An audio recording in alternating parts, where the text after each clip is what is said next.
Siempre puedes practicar surf, episodio 131.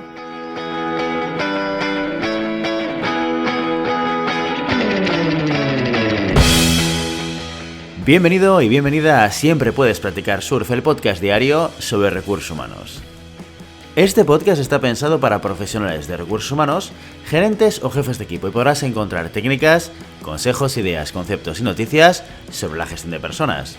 Eso sí, con un enfoque práctico y aplicable. Hoy episodio 131 del viernes 26 de noviembre del 2021, programa muy interesante porque lo dedicamos a vuestras preguntas concretas con retos sobre gestión de personas y recursos humanos. Pero antes dejadme que os recuerde que podéis encontrar más contenido en nuestro blog e información sobre nuestros servicios en nuestra web en globalhumancon.com. Desde allí os podréis apuntar a nuestra newsletter para no perderos nuestros webinars, streamings y todo el contenido y actividades que organizamos desde la consultoría Global Human Consultants. Y el último día de la semana lo dedicamos a resolver todas las dudas que nos hacéis llegar a través de nuestras redes sociales. Queremos estar aún más cerca de vosotros y nada mejor que participando vosotros mismos en nuestro programa. Enviad todas las preguntas que queráis. Empezamos. Y empezamos con un comentario que nos hace llegar Ferran a través de LinkedIn y a raíz del último streaming que realizamos la semana pasada sobre cómo triunfar en una entrevista de trabajo, donde estuvieron Ana de las Vigo y Josefina Smart compartiendo su experiencia haciendo entrevistas. Y Ferran nos decía lo siguiente en LinkedIn: ¿y para cuándo un streaming de cómo hacer bien una entrevista de trabajo desde el punto de vista del técnico de selección? También sería interesante. ¿Qué preguntas por parte del consultor favorecen el talento del candidato? ¿Cómo debe ser la experiencia del mismo durante el proceso?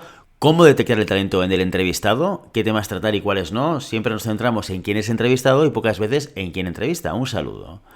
Pues bien, Ferran, el lunes dedicamos la entrevista de la semana a hablar con Josefina Smart de todo esto que nos preguntas. Vamos a hacer un capítulo especial, específico, hablando de cuál debe ser la estructura de una entrevista, qué contenidos debe tener, cómo prepararla previamente, qué cosas son clave y qué quizás no es tan relevante, y alguna metodología que pueda ayudar a dar un poquito de estructura. Dicho esto, que te recomiendo y te invito a que escuches este episodio, voy a intentar responder alguna de tus preguntas. La primera era sobre qué preguntas favorecen el talento del candidato. Pues bien, las preguntas al final no son más que una herramienta o un recurso que utilizamos los que hacemos entrevistas para indagar, para conocer, casi como si fuésemos un poco Sherlock Holmes, ¿eh? Es una manera de poder entender y poder visualizar qué es lo que ha hecho el candidato y de qué manera y qué ha sido prioritario para él o para ella. Por lo tanto, no sé hasta qué punto es un elemento que favorece el talento como un elemento que nos ayuda a nosotros a indagar y a entender mejor a ese candidato. Lo que sí que favorece el talento o que brille el candidato en una entrevista, el candidato o la candidata, es todo lo que vamos a construir alrededor de la entrevista en términos de contexto y de ambiente. No es lo mismo que yo reciba al candidato directamente, lo haga sentar en una silla y le bombardea preguntas, que contextualizarlo, explicarle qué es lo que vamos a hacer, qué tipo de elementos van a ser importantes para el puesto de trabajo. Es decir, calentar un poco esa entrevista para que el candidato o la candidata, cuando ya estemos metidos en la parte relevante, que son las preguntas, que es el proceso de indagación, pues que esté lo más relajado y relajada posible. ¿Para qué? ¿Por qué? Porque de esta manera nos va a poder explicar con mejor capacidades qué es lo que ha hecho y qué ha sido importante para él o para ella. Por lo tanto, cuando me preguntas sobre la experiencia del mismo, yo soy de los partidarios que piensan que a un candidato o una candidata le tenemos que poner las cosas fáciles. No es un proceso de tensión, no vamos a medir el nivel de estrés. Eso, si queremos medirlo porque el puesto de trabajo conlleva unos niveles de estrés importantes y tenemos que medir la capacidad de gestión del estrés, lo vamos a hacer a través de otras pruebas específicas, no a través de la entrevista. Por lo menos es lo que hacemos nosotros. ¿Qué temas tratar y cuáles no? Pues aquí vamos a tratar todos los temas que sean relevantes para el puesto. ¿Cuáles no son relevantes? Prácticamente en el 99,9% de los casos, si no en el 100%. Pues la religión, el estado civil, si el candidato o candidata tiene hijos o hijas. Bueno, todos aquellos temas que son más personales, que de alguna manera han sesgado durante muchas décadas los procesos de selección, llevando a conceptos como alguien que tenga familia es más estable, o alguien que está en edad de empezar una familia puede ser un problema en el corto plazo, etcétera, etcétera. Son elementos que en la realidad a día de hoy son absolutamente irrelevantes, no son importantes, porque las capacidades, competencias y talentos de una persona son las cosas realmente relevantes e importantes que vamos a tener o que queremos entender dentro de una entrevista de trabajo.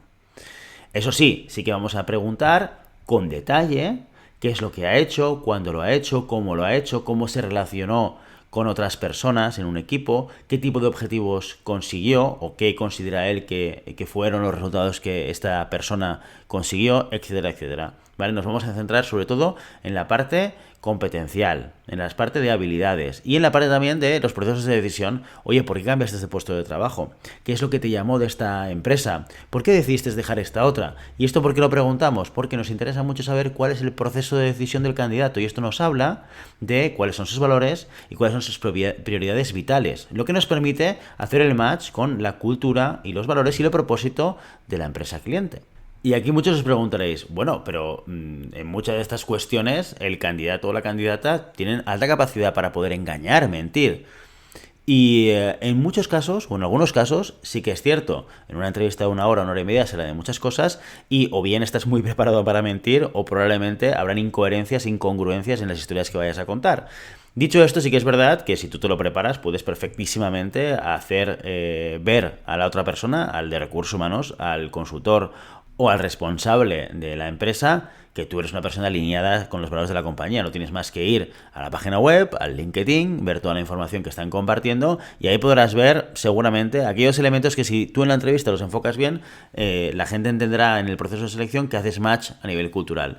Pero esto es hacerse trampas al solitario, porque al final ya os puedo garantizar que uno de los máximos elementos que hacen que una relación profesional termine es el desencaje cultural, porque esto en el corto plazo podemos pensar, bueno, por situación de la empresa, por tipo de empresa, por saber que me pagan, estoy dispuesto a hacer un poco de mercenario. Esto tiene las patas muy cortas, con el tiempo te vas a quemar, a los 3 meses, 6 meses vas a ver un desencaje porque la compañía tiene una manera de pensar, de actuar, de procedimentar y de tomar decisiones que van a estar constantemente en conflicto con tu manera de pensar. Por lo tanto, insisto, si tu planteamiento o el planteamiento de un candidato o candidata es el de por todas conseguir ese trabajo independientemente de ese encaje cultural, se va a estar equivocando. Espero, Ferran, que o estas respuestas o las que te daremos el lunes con Josefina ayuden a todos aquellos que se enfrentan a entrevistas por primera vez y que pues no tienen puntos de referencia. Y ahora nos vamos a la siguiente pregunta con Mónica, que tiene la siguiente duda. Dice, hola, actualmente estoy enfrascada en el estudio de una empresa que tiene muchos empleados contratados por horas, tipo eventual. ¿Cuál sería la mejor solución para que una empresa de este tipo gestione sus recursos humanos? ¿Cómo podría consolidar una cultura fuerte y efectiva? Muchas gracias. Bueno, Mónica, pues es un caso muy, muy específico. No nos cuentas mucho sobre qué tipo de empresa es, en qué sector está, ¿vale? Y esto quizás sería algo relevante para poder responder a tus preguntas. Pero vamos a ver esas preguntas. Solución para que una empresa gestione sus recursos humanos. Mira, pues en este caso seguramente estamos hablando de una empresa con una alta actividad industrial, entiendo, donde la producción industrial o agraria podría ser también, donde la producción es un elemento clave y por eso necesitas recursos en términos de personas que son eventuales. Es muy importante que cuando yo tengo una producción tenga la gente para poder hacerla y cuando no la tenga, que no tenga esa gente, porque si no me implica un coste que sobre el margen del producto, pues me puede apretar muchísimo y puede hacer que el negocio funcione o que no funcione.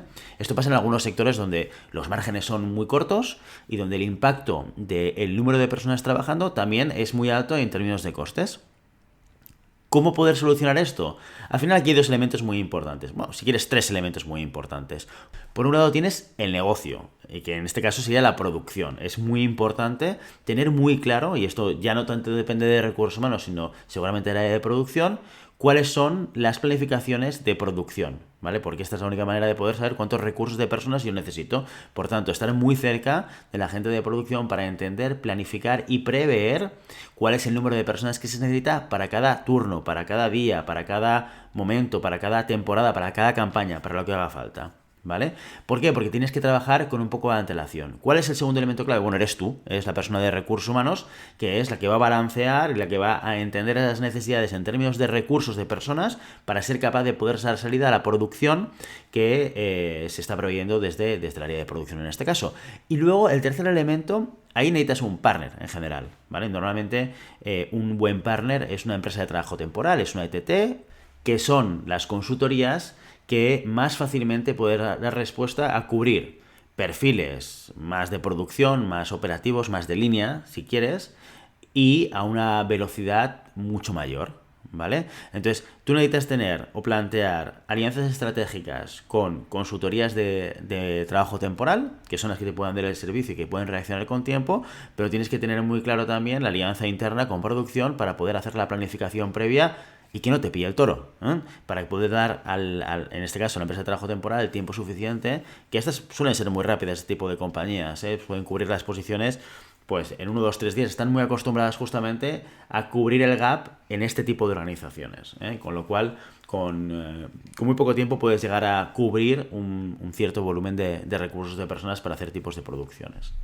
Y respondiendo a la parte de la cultura, muy importante. Bueno, muy importante en compañías, como tú comentas, tipo eventual, pero en cualquier tipo de compañía.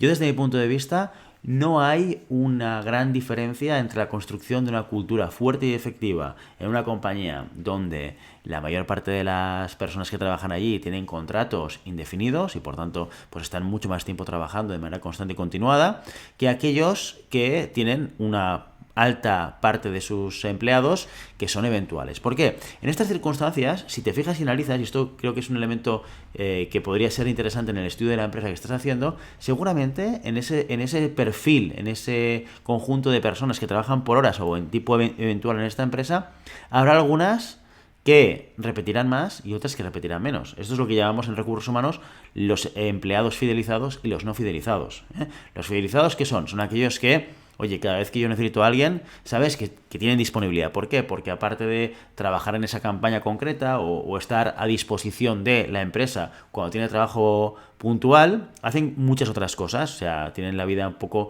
digamos, solucionada a nivel de trabajo en trabajos diferentes. Con lo cual, oye, hay una punta de trabajo, llámame a mí que yo voy a ir porque me interesa, porque quiero ganarme un extra, pero yo normalmente estoy trabajando en otro tipo de cosas. ¿Vale? Estos son aquel personal que es fidelizado. Este es muy importante, ¿vale? Este tiene que sentir que realmente la compañía es una compañía en la cual cuando vas se siente a gusto. Ojo, esto es cultura también, ¿eh? Porque cuando hablamos de cultura fuerte y efectiva, cuando hablamos de que queremos que las personas pues estén fidelizadas en toda la compañía, aquellos que son eventuales por horas también pueden ser fidelizados. Pueden ser personas que, oye, en esta empresa yo me siento a gusto por el equipo de trabajo, por la dirección, por el jefe que tengo, que me trata genial, porque da igual que sea eventual o que sea indefinido constantemente, porque además es una relación profesional que, en este caso, por condiciones del negocio tiene que ser así y la persona puede decir perfectamente que esto le conviene y le gusta y le mantiene motivado. Pero no es lo mismo que esas condiciones se den en un contexto en el cual, oye, pues me cuesta ir porque la gente, porque el jefe, porque la empresa, es que además paga mal, etcétera, etcétera, etcétera. Como veis, en este ejemplo, no es tan importante el impacto del tipo de eventualidad o el trabajo por horas, sino el tipo de cultura o el tipo de organización y valores que se están poniendo en la práctica en el día a día, que es lo que hace que esa persona esté más dispuesta o menos a trabajar cuando hay una punta de trabajo o cuando hay una campaña o cuando le llama a esa empresa. Con lo cual, si me preguntas cómo podría consolidar una cultura fuerte y efectiva, para mí, los pasos que tenemos que dar en una organización como esta que tú dices, con una gran parte de empleados por horas y tipo eventual y una organización más estable, es exactamente la misma. Estar muy alineados con dirección y hacer que la definición de mis valores estén reflejados en conductas diarias por parte de las personas que están dentro de la organización. Esto que te digo es muy genérico, pero vamos, si queréis que hablemos algún día de cómo construir cultura dentro de una organización, haremos un monográfico o haremos un capítulo específico para hablar de ello. Y ahora, por último, este viernes vamos a leer lo que nos dice Beatriz, que dice lo siguiente: la formación continua es esencial para cualquier profesional. Hoy en día, si no te vas actualizando, te quedas atrás y eso se nota, porque la competencia es lista y va ganando terreno. Para un profesional de los recursos humanos, perfil generalista, ¿qué formaciones extra son convenientes? ¿En qué campos deberíamos adentrarnos para ser unos profesionales más completos y competentes? Un saludo. Pues buena pregunta. Mira, yo normalmente cuando me encuentro personas que han acabado la carrera, que empiezan a trabajar en sus primeros años y me preguntan, oye, estoy pensando en hacer un máster de recursos humanos en tal universidad, en tal otra, ¿cuál me recomendarías? ¿Qué es lo que me recomendarías que hiciese? Yo normalmente entiendo y veo que, sobre todo, como es tu caso, Beatriz, que quieres o estás pensando en un perfil más generalista, el gran gap que solemos tener en recursos humanos no es tanto en la parte técnica, que a veces también, ¿vale? Sino en la parte de negocio, de entender empresa. Más la necesidad de saber cómo se calculan resultados, cómo se hace un presupuesto, qué es una cuenta de resultados, qué es un balance. O sea, todo aquello que está alrededor de nuestro cliente interno, que es la empresa, que es la organización, que son las personas que trabajan en la organización. Normalmente los que venimos de recursos humanos, o los que estamos en recursos humanos, venimos de un perfil más humanista. Y por lo tanto, lo que nos suele suceder es que nos falta conocimiento de negocio. Así que mi primera recomendación para tener un perfil generalista de aportación de valor en una empresa es fórmate en negocio. Entiende cómo funcionan los departamentos, las palancas y las funciones dentro de una organización. Y en ese sentido, ¿qué recomendaría? Pues bueno, depende del nivel de experiencia que tengas. Un Executive MBA o un MBA es una solución perfecta para poder entender cómo funciona una compañía a nivel general. O si eres un HRBP de un área concreta de tu organización, a lo mejor hacer una formación específica sobre ese área. Esa sería la primera recomendación que yo haría. No vayamos tanto a ser, sobre todo si queremos ser un perfil generalista, a buscar una formación súper técnica, ¿vale? Sino buscar una formación que nos ayude a entender el negocio en términos generales. Espero que esta respuesta, Beatriz, te haya servido. Y con esto nos marchamos este viernes. Y ya sabes, no puedes detener las olas, pero siempre puedes practicar surf. Y hasta aquí nuestro episodio de hoy. Como siempre, os invitamos a que os pongáis en contacto con nosotros, nos deis vuestra opinión y nos sugiráis si tenéis algún tema o alguna pregunta concreta. Lo podéis hacer a través de la página de contacto en globalhumancom.com/contáctanos o a través de las redes sociales, Facebook, Instagram, Twitter y LinkedIn. Y si el contenido de este podcast te gusta, no te olvides suscribirte, darnos 5 estrellas en iTunes y me gusta tanto en iVoox como en Spotify. Igualmente recuerda que puedes encontrar más contenidos, noticias y recursos en nuestra web, en globalhumancom.com. Muchas gracias por todo, por tu tiempo, por tu atención y por tu interés en estos temas sobre gestión de personas. Nos escuchamos la semana que viene, el lunes, con una nueva entrevista interesantísima. Hasta entonces, feliz fin de semana.